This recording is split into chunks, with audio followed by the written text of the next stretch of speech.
우리 자고 계신 분들과 가족들과 같이 인사하겠습니다. 사랑합니다. 축복합니다. 사랑합니다. 축복합니다. 네, 오늘도 말씀하신 하나님의 은혜가 저 여러분 가운데 임하길 원합니다. 삼손에 대한 말씀 세 번째 시간입니다. 지난주에 우리는 그 사사로서 이 삼손의 첫 번째 모습을 우리가 보았습니다.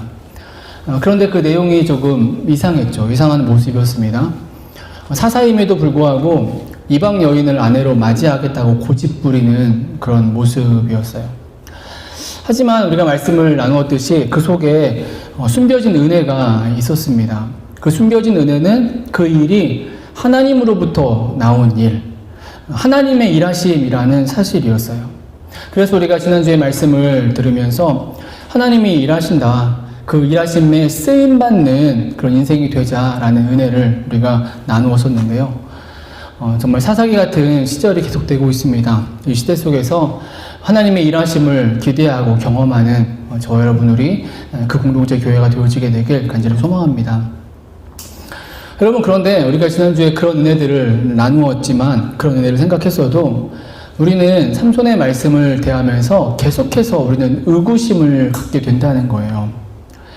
왜냐하면 하나님의 일하심인데 하나님이 일하시는 거예요. 틈을 찾으시고 틈을 사용하시는데 왜 하필 어리석음이냐라는 거예요. 왜 인간의 어리석음, 삼손의 이 어리석음의 주제를 가지고서 일하시느냐라는 것이죠. 지난주에도 말씀 가운데 나누었지만은 이방 여인과의 이 결혼은 분명 삼손의 고집이에요. 삼손의 어리석음입니다. 그리고 삼손이라는 사람의 결정적인 문제 중에 하나예요. 왜냐하면 삼손은 계속해서 여인의 문제를 안고 있기 때문이죠. 여인과 관계하고 있고 그리고 여인 때문에 그 인생의 최후를 맞이하게 되는 사람이 삼손이에요. 16장에 가면은 또 가사의 기생에게 삼손이 나아가는 것을 볼 수 있고 11장 중반부터는 삼손의 인생의 마지막 스토리가 되어지는 그가 그 머리카락이 잘리고 모든 힘을 잃어버리고 블레셋 사람이 잡히게 되는 그 빌미가 되는 여인 들릴라를 만나게 되기 때문입니다. 그러니까 여인의 문제는 삼손에게 있어서 사사로서 전혀 사사롭지 않은 사사로서는 5점 중에 5점인 영역이 여인인데 왜 이런 틈을 가지고 하나님께서 일하시느냐라는 사실이에요. 하나님이 일하시는데 기왕이면 사람의 장점이나 좋은 점을 통해서 일하실 수도 있으실 텐데 왜 굳이 문제점을 사용하시느냐라는 사실입니다. 그런데 우리는 오늘 본문을 통해서 그 이유를 우리가 조금 생각해 볼 수가 있어요. 그 이유를 좀 다른 말로 바꿔보면은 하나님이 원하시는 바 그리고 하나님의 일하심 앞에서 요구되는 인생의 모습이라고 이렇게 표현이 가능할 것 같아요. 그래서 오늘 말씀의 제목을 이렇게 정해봤습니다. 하나님의 일하심 앞에서예요. 하나님의 일하심 앞에서. 오늘 삼손의 말씀을 통해 어리석은 인생들에게 하나님이 원하시는 바가 무엇인지를 우리가 보고 그 일하심 앞에서 우리 인생이 취해야 될 모습이 무엇인지를 찾는 은혜가 있어지게 되길 소망합니다. 그럼 본론으로 들어가서 본론의 내용, 이제 이 삼손의 이방 여인과의 결혼이 본격적으로 추진되어지죠. 그래서 그 혼인을 준비하려고 삼손이 부모와 함께 딥나에 내려가게 됩니다. 그런데 그 과정 속에서 한 사건이 발생했다고 오늘 본문은 말씀하고 있어요. 우리 5절 한 번 더 같이 읽습니다. 5절 같이 읽습니다. 삼손이 그의 부모와 함께 딥나에 내려가 딥나의 포도원에 이르즉 젊은 사자가 그를 보고 소리지르는지라. 아마도 삼손이 젊어서 좀 앞서 갔던 것 같아요. 그런데 사자가 나타나가지고 부르짖고 그리고 그 순간 삼손에게도 갑자기 하나님의 영이 임한 여호와의 영이 임하는 그 은혜를 입어서 그가 사자를 찢어 죽였다라고 말씀하고 있어요. 6절에 이렇게 말씀하고 있습니다. 여호와의 영이 삼손에게 강하게 임하니 그가 손에 아무것도 없이 그 사자를 염소 새끼를 찢는 것 같이 찢었으나 그는 자기가 행한 일을 부모에게 알리지 아니하였더라. 사자를 찢었다라는 거예요. 그런데 이 6절의 말씀 조금 애매한 의미를 가지고 있죠. 왜냐하면 이 6절의 말씀 속에 긍정과 부정의 의미가 함께 담겨져 있기 때문에 그래요. 여호와의 영이 임하여서 사자를 염소 새끼를 찢음같이 찢었다라는 것은 분명 긍정의 의미, 좋은 모습인 것 같은데 그 일을 부모에게 알리지 않았다라고 하는 이 모습은 무언가 좀 꺼림칙한 조금 온전치 못한 부정의 의미를 띠고 있기 때문에 그래요. 그래서 혹자는 이 부모에게 알리지 않는 모습도 좀 좋은 의미로 이렇게 이제 해석을 하기도 합니다. 좀 뒤에 우리가 이야기를 하게 될 건데요. 그런데 그렇게 좋은 의미나 긍정의 의미로 보기에는 조금 무리가 있어요. 왜냐하면 여자를 만나고 다시 돌아갔다가 얼마 후에 다시 또 여자에게 나아가는 이 말씀이 오늘 본문 속에 나오는 이제 7절, 8절, 9절의 말씀인데요. 그 과정 속에 보이는 삼손의 모습은 분명 부정적인 모습이고요. 그리고 그 모습이 부모에게 역시 알리지 않은 모습으로 등장하고 있다는 거예요. 연관이 되고 있다는 거예요. 부모에게 알리지 않는 모습이에요. 8절, 9절 우리 같이 한번 읽겠습니다. 8절, 9절 같이 읽습니다.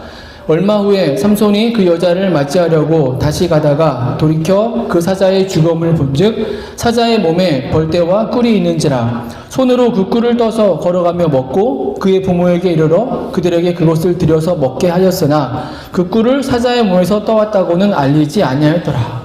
사자의 시체에 꿀이 생겼고 그 꿀을 삼손이 떠서 먹고 가져가서 부모에게 먹게까지 했는데 근데 그 꿀이 사자의 시체에서 나왔다. 거기서 가져온 것이라고는 말하지 않았다라는 거예요.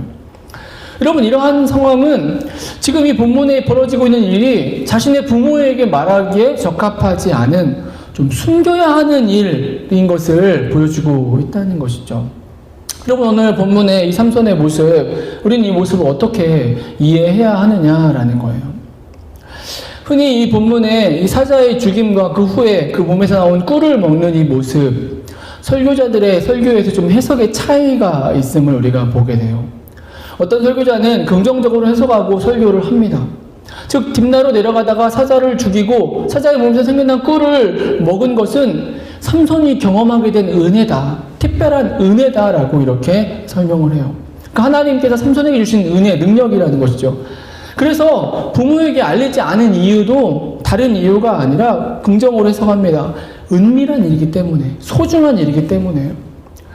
그래서 삼손에게만 주신 특별한 은혜이기 때문에 그 은혜를 남발하지 않고 간직하고 소중히 여겨서 자신만 간직하는 그런 모습이다라고 이제 얘기를 하는 거예요. 그런 견해의 의미는 이런 거겠죠. 그러니까 하나님이 주신 은혜는 우리가 기억하고 간직하자라는 거예요. 하나님이 나에게 허락하신 어떤 은혜와 어떤 사건들이 있으면은 그걸 쉽게 버리지 말고 쉽게 망각하지 말고 특별한 은혜이니까 기억하고 간직하고 붙잡아야 된다. 은혜는 소중한 것이다. 뭐 이런 의미들을 담고 있는 말씀이 되어지겠죠. 그런데 말씀드렸듯이 그렇게 해석하기에는 조금 무리가 있다는 거예요. 왜냐하면 그렇게 은혜로 좋게만 생각하기에는 이 삼손의 모습이 분명 죄예요. 그리고 부정의 모습임을 부인할 수 없기 때문입니다. 잘 알고 계시듯이 삼손이 누구냐라고 하면은 나시린, 사사이면서 나시린으로 자란 사람입니다. 나시린이 누구이냐? 성경으로 히브리어로 나지르라고 하는데요. 구별된 자, 성별된 자, 구별돼서 하나님께 바쳐진 자라는 뜻을 가진 게 나시린이라는 말의 의미예요. 그러니까 특별히 하나님의 쓰임받기 위해서, 하나님께 헌신되기 위해서 봉사하기 위해 구별된 자가 나시린이라는 거예요. 그래서 이 나시린에게는 특별하게 준수해야 되는 사항들이 있었어요. 13장에 그 말씀이 나옵니다. 삼손의 출생을 예고하면서 들려진 말씀이죠. 13장 5절이에요. 우리 같이 읽습니다.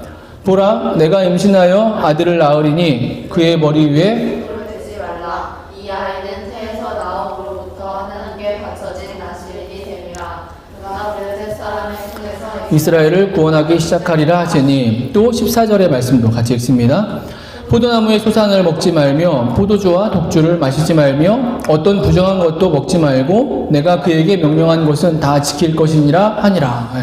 이런 규율이 있었어요. 요약하면 이런 거예요. 첫 번째는 포도나무의 소산과 독주를 먹지 말라. 가까이 하지 말라. 그리고 머리카락을 자르지 마라. 두 번째가. 그리고 세 번째가 시체 같은 그런 시체를 가까이 함으로 몸을 더럽히지 말라. 부정하게 만들지 말라라는 거였어요.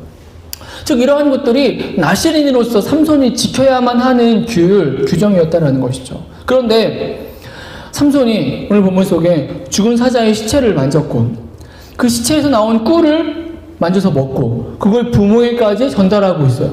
이것은 분명 나시린의 서약을 어긴 모습이 된다는 것이죠. 여러분, 그래서 오늘 본문의 의미를 우리가 조금 구별해서 볼 필요가 있어요. 그리고 그 구별함 속에서 우리는 오늘 말씀의 주제, 은혜를 우리가 생각하게 되어지는 것이고, 말씀드렸듯이 그 은혜는 이것이죠. 하나님이 원하시는 바를 보게 된다는 거예요. 그리고 하나님께서 원하시는 그 하나님이 일하심 앞에서 인생이 취해야 하는 모습이 무엇인지를 우리가 이 삼손의 모습을 통해서 보게 된다는 것입니다. 이 삼손의 오늘 본문의 사건이 전체가 다 긍정의 이야기다 또는 다 부정의 이야기다가 아니라 긍정과 부정이 섞여 있으면서 그 속에서 우리는 이런 의미를 찾을 수 있다는 거예요. 하나님이 원하시는 게 무언가, 지금 삼손을 통해서. 그리고 쓰임받는 자가 정말 어떤 모습으로 또는 인생들이 어떻게 하나님을 바라봐야 될 것인가, 이 의미를 찾게 된다는 것이죠. 그러면 이제 그 의미를 우리가 찾아보려고 합니다. 오늘 본문이 가진 의미. 첫 번째는 6절에 말씀하고 있는 여호와의 영이 임했다라는 말의 의미예요. 그 의미 속에서 답을 찾을 수 있습니다. 6절에 이렇게 말씀합니다.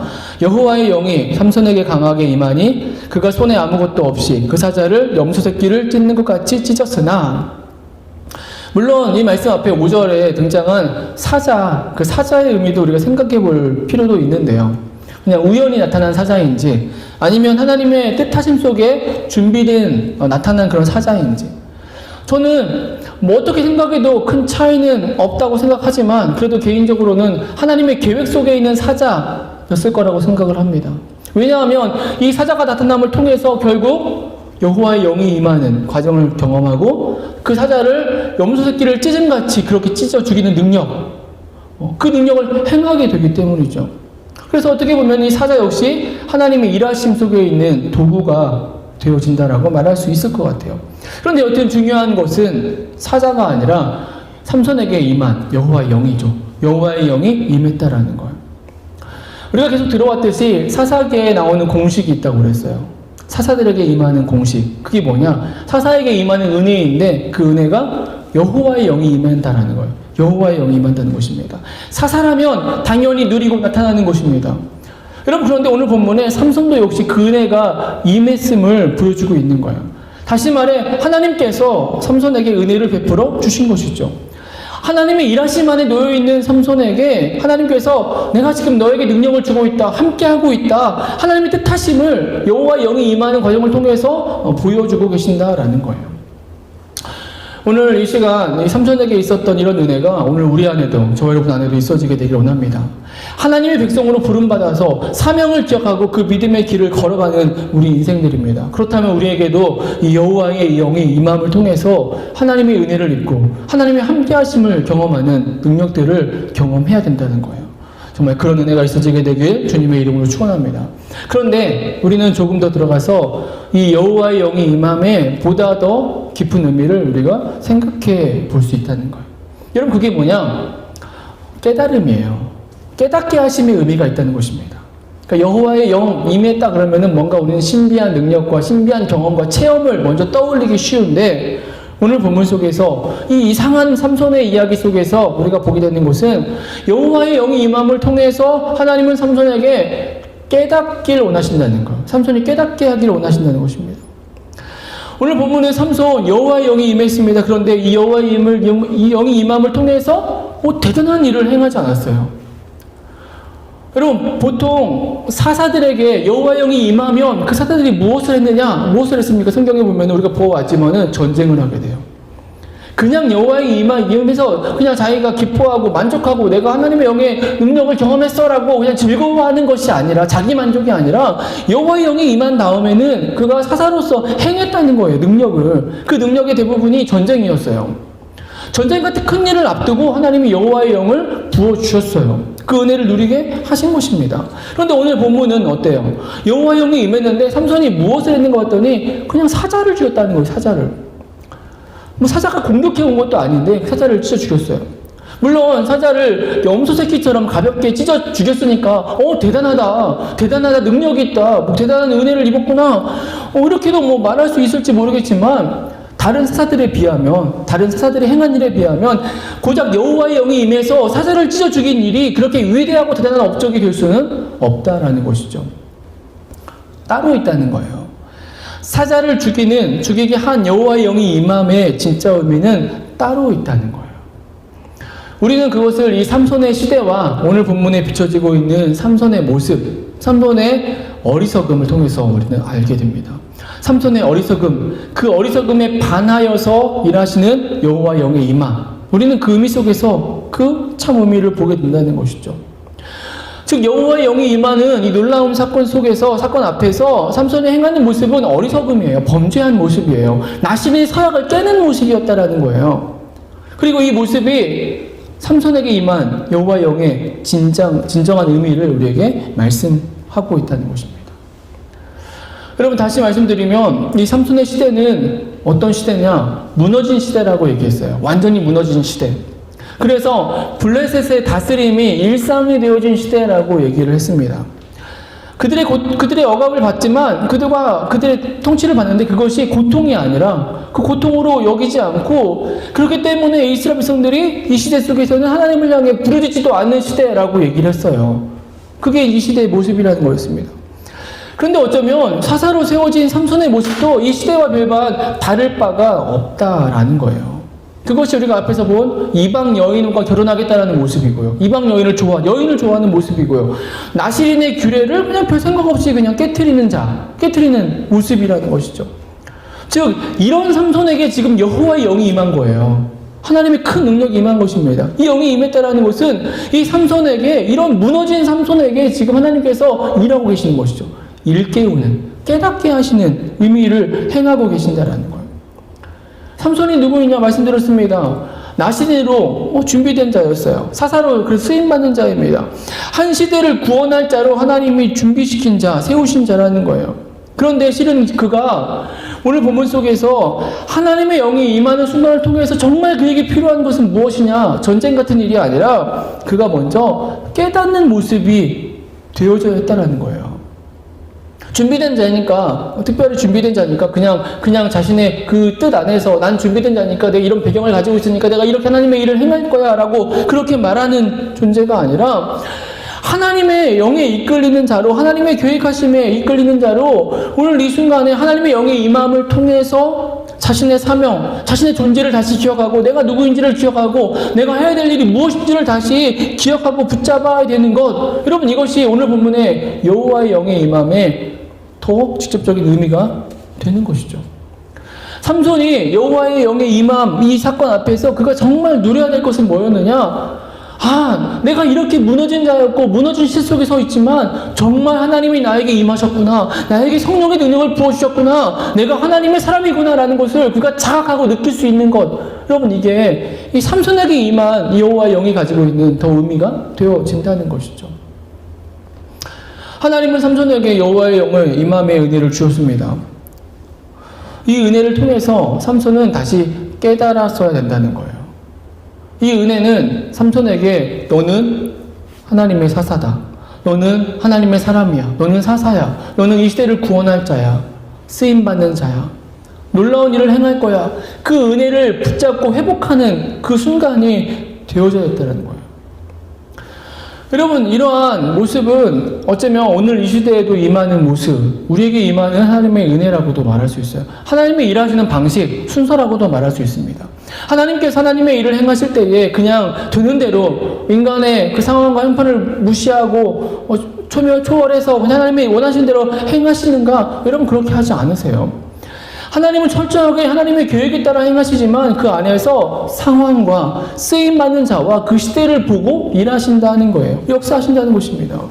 그래서 지금 삼손에게, 이 삼손의 시대에 삼손에게 필요한 것은 그가 제대로 보고 깨닫는 거예요. 그 하나님의 영의 임함이 지금 오늘 부분 속에 임하여지고 있다는 거예요.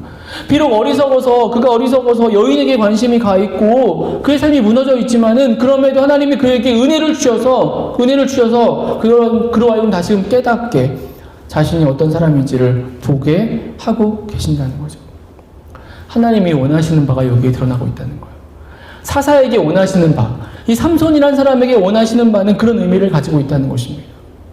여호와의 영이 임했는데 그 여호와의 영의 임함을 통해서 그의 중심에서부터 하나님을 다시금 깨달아 아는 것. 말씀을 묵상하면서 이런 생각을 했어요. 어쩌면 이 삼손은 정말 바닥에 있는 사람이지 않았을까라는 생각을 해봤어요. 우리는 삼손 그러면은 굉장한 힘을 가진 그런 위대한 사람으로 이미 결론을 보고 뭐 이렇게 그 스토리를 알고 있기 때문에 먼저 그렇게 쉽게 이해를 하지만은 삼손은 어쩌면 정말 밑바닥인 사람이지 않았을까? 그의 부모의 좋은 신앙, 그 믿음과 달리 그냥 그 시대의 사람들과 조금도 다를 바 없는 그런 사람이지 않았을까? 그러니까 여인을 고집하는 거고 자신의 생각을 고집하는 것이고 그리고 어쩌면 오늘 본문에 이 딥나로 내려가는 중에 포도원을 지나고 있는데 이 포도원을 지나면서도 아마 아무런 생각이 없었을 것 같은 생각이 들어요. 생각이 없었다라는 것은 그냥 지나가면서 아마 포도원의 열매들을 따먹지 않았을까라는 생각이 들어요. 아, 맛있어 보이는구나. 그래서 그냥 따서 먹는 거죠. 그렇게 무감각한 사람이 아마 삼손이지 않았을까라고 생각을 해요. 나시린인데도 불구하고 나시린의 자각이 없는. 여러분 그래서 사자가 등장했다라는 거예요. 저는 그렇게 생각해요. 사자가 등장한 것입니다. 사자의 갑작스러운 등장을 통해서 이 삼손이 깨달았어야 되는 거예요. 이게 뭐지? 이게 무슨 일이지? 자신의 모습을 돌아봤어야 된다는 것입니다. 그리고 갑자기 임한 여호와의 영의 임함을 통해서 사자를 찢어 죽이는 그 능력을 통해서 그가 하나님을 다시금 봤어야 된다라는 것이죠. 여호와의 이 영의 임함을 통해서 내가 어떤 신적인 능력과 또는 대단한 힘을 가졌다. 내가 사자를 찢어 죽였다라는 그 승리의 성취감 이것이 도취될 것이 아니라 삼손에게 정말 필요한 것은 그가 하나님의 은혜를 다시금 기억하는 것. 하나님과 깊은 교제를 맺는 것. 하나님과 일치함의 모습으로 서는 것. 이것이 더 우선하고 필요한 모습이었다는 것입니다. 여러분 삼손에게 여호와의 영이 임한 일의 의미예요. 단순한 신비나 능력을 체험했다, 그 능력 안에 뭐 들어갔다 이런 의미가 아니라 하나님을 다시 깨닫게 하시고 하나님을 다시 경험케 하시는 그 은혜의 기능이 여호와의 영이 임함의 의미 속에 있는 것이죠. 오늘 이 시대에도 마찬가지로 저는 믿습니다. 무너진 이 시대를 살아가면서 우리는 성령의 은혜를 구해야 돼요. 성령님의 능력에 우리가 젖어야 됩니다. 그런데 그 성령을 구함에 있어서 그 능력을 누림에 있어서 그 능력을 통해서 우리가 어떤 일을 행하고 문제를 해결하고 어떤 위기를 뛰어넘기 위해서 성령의 은혜를 구하는 것이 아니라 무너진 시대 속에서는 성령의 은혜는 그런 일을 행하는 능력보다도 우리의 심령의 회복의 의미를 담고 있다는 거예요. 무엇보다 성령의 능력을 통해서 성령의 임재를 통해서 내가 하나님과 다시 친밀해지고 다시 하나님을 기억하고 하나님의 은혜 안에 머무를 수 있는 것. 여러분 이것이 진정한 성령의 은혜, 여호와의 영의 임함의 은혜가 되어진다는 것입니다. 오늘 저와 여러분 안에 이러한 여호와의 영의 임함의 은혜가 있어지게 되길 간절히 소망합니다. 우리에게 닥쳐온 물질적인 또는 어떤 피상적인 환경적인 문제들, 그 문제들로부터의 벗어남, 이거 중요하지 않아요. 우리의 마음속에서 하나님과의 진정한 회복이 되는 것, 이것이야말로 여호와의 영의 임함의 진정한 의미가 되어지는 것입니다. 우리에게 주어진 한 주의 삶을 살아가면서 여전히 답답하고 힘든 상황 속에 우리가 있지만 여호와의 영의 임함을 통해서 더 깊은 교제를 회복하고 그 앞에 나아가는 은혜가 있어지길 소망합니다. 오늘 본문에 우리가 또 한 가지 은혜를 찾아볼 수 있는데요. 이러한 하나님의 일하심, 바라심과 함께 이 삼손의 어리석음을 보면서 우리가 깨닫게 되는 것이 있어요. 그것은 뭐냐? 결국 진정한 사사, 진정한 구원은 인간에게 있지 않다라는 사실이에요. 삼손의 모습이 우리에게 그것을 보여주고 있습니다.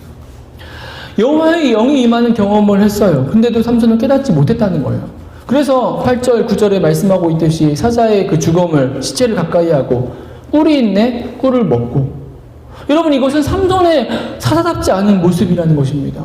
이 모습이 분명하게 보여주고 있는 거예요. 인간의 한계성, 인간의 연약함입니다. 인간 사사의 문제성이죠. 우리가 앞으로 보게 되겠지만 이런 삼손의 모습은 그 어떤 사사보다 큰 일을 행하는 그런 삼손의 모습과 대비해서 더 문제 있는 삼손으로 우리에게 비춰진다는 것입니다. 그러면서 우리는 기대하게 된다는 거예요. 우리 인생들이 아무리 위대한 일을 하는 인간 사사일지라도 별 의미가 없구나. 우리에게는 더 온전한 사사가 필요하구나. 더 온전한 사사의 존재가 필요하구나. 앞에서도 언급한 적이 있는데요. 성경학자들은 사사들을 보면 이렇게 얘기합니다. 첫 번째 사사인 온니엘을 제외하고는 모두가 다 문제가 있고 점점 더 심각해져 갔다. 타락해져 갔다라고 이렇게 이야기를 해요. 하나님의 은혜를 주셔서 각 사사들이 나름대로 쓰임받았고 그 시대에 하나님의 은혜를 행했지만은 그들의 어떤 영적인 도덕적인 모습은 점점 무너져갔고 그 무너짐의 최하점에 누가 있느냐? 삼손이 있다라고 이제 얘기를 한다는 것이죠. 여러분, 이러한 모습은 이 말씀을 보고 이 사사기를 보는 인생들로 하여금 깨닫게 하는 것입니다. 진정한 사사가 필요하다는 거예요. 참 사사를 바라야 된다는 것입니다. 인간 사사를 보면서 인간을 의지하거나 인간을 붙잡는 것이 아니라 오직 사사, 참된 사사. 여러분, 참 사사가 누구냐? 여러분, 참 사사가 누구입니까? 진정한 사사가 누구일까요? 예수 그리스도라는 거예요. 예수 그리스도. 예수 그리스도만이 오직 유일한 진정한 사사가 되신다는 거예요. 인간 사사들은 문제가 많았습니다. 문제가 있을 수밖에 없죠. 그래서 우리가 이 땅을 살아가면서 신앙생활을 하면서 인간을 믿은들 소용이 없다는 말을 하는 거예요. 인간을 믿어도 결국은 속게 되는 거예요. 아무리 대단하고 거룩해 보이는 인간일지라도 그 인간을 우리가 믿을 때 배신당하게 되는 것입니다. 그러나 진정한 사사이신 예수 그리스도는 다르다는 것이죠. 오직 예수 그리스도만이 배신하지 않고 또 우리의 삶 속에 온전한 은혜와 능력과 구원을 베풀어 주신다는 사실입니다. 오늘 본문을 통해 우리가 기억해야 하는 두 번째 은혜이죠. 앞에서 본 첫 번째는 하나님의 일하심 앞에서 하나님이 원하시는 것, 먼저 원하시는 것은 하나님과의 깊은 교제예요. 무너진 자의 심령이 회복되는 것입니다. 그래서 내가 무너져 있다면 내가 어떤 큰 일을 도모하고 큰 일을 이야기하기에 앞서서 내 심령이 회복되기를 먼저 바라야 되는 거예요. 이게 하나님이 원하시는 거예요. 사사에게 원하신 바였고 이 땅의 믿음의 인생들에게 원하시는 바입니다. 그런데 그것을 넘어서서 그럼에도 불구하고 인간의 모습은 부족하고 불완전하기에 온전하신 분, 오직 유일하고 온전하신 예수 그리스도만을 바라야 할 것을 원하신다라는 거예요. 그게 이 땅의 믿음의 인생들에게 주어지는 모습이라는 것입니다. 이 시대는 혼미한 시대예요. 다 무너진 시대입니다. 삼손의 시대처럼 구별됨도 잃어버린 시대예요. 영적으로 바닥에 있는 시대입니다. 이런 시대 속에서 어떻게 하나님의 백성들이 일어설 수 있을까요? 어떻게 우리가 가진 열정과 믿음, 우리의 열심들이, 어떻게 헌신들이 우리가 회복되어질 수가 있을까요? 우리는 작은 일들만 만나도 인생의 작은 문제들, 관계 속의 작은 문제들만 경험해도 우리 마음이 쉽게 어두워지고 닫혀지고 그래서 우리의 마음은 쉽게 쓰러지고 마는데, 무너지고 마는데 우리가 어떻게 회복을 하고 어떻게 하나님의 나라를 이루고 살아갈 수 있겠습니까? 사랑을 믿어서는 될 수 없다는 것이죠. 오직 예수 그리스도밖에 없다는 거예요. 문제가 없으시고 온전한 참 사사 되신 그 예수님으로 인해서만 우리는 일어설 수 있다는 것입니다. 말씀을 마칩니다. 우리에게 주어진 또 한 줄을 오늘 우리가 이어갑니다. 하나님이 원하시는 거예요. 하나님은 일하실 거예요. 이 시대 속에 일하십니다. 삼손의 시대처럼 무너진 시대 속에서도 삼손을 통해서 하나님의 일을 계획해 나가시듯이 오늘 무너진 이 시대 속에서도 하나님은 일하실 것입니다. 근데 그 일하심 앞에서 하나님이 원하시는 바가 있어요. 삼손에게 임한 여호와의 영이 임함의 의미입니다. 그 무너짐 속에서, 낮아짐 속에서 하나님을 다시 경험하는 거예요. 하나님을 다시 누리는 것입니다. 내 심령에 메말라버린 답답해진 그 영적인 그 갈증, 그것을 이겨내고 오히려 하나님을 향해 하나님과의 친밀한 교제를 누리는 것, 경험하는 것, 여기에 하나님이 원하시는 바가 있어요. 그리고 더 하나, 인간은 역시 문제가 있다는 거예요. 다른 인간을 의지하거나 다른 인간 사사를 기대할 필요가 없다는 것입니다.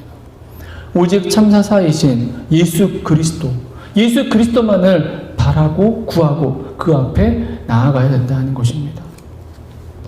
주어진 한 주의 삶 속에서 우리에게 이러한 하나님의 일하심 앞에 서 있는 자의 모습이 있어지길 소망합니다. 하나님과 더 친밀함을 누리는 한 주가 되길 소망하고요. 오직 예수 그리스도밖에 없기에 정말 그 오직 예수 그리스도 한 분만을 더 바라고 구하는 그런 한 주의 삶을 살아가는 저 여러분과 우리 그 공동체 교회가 되어지게 되길 주님의 이름으로 축원합니다.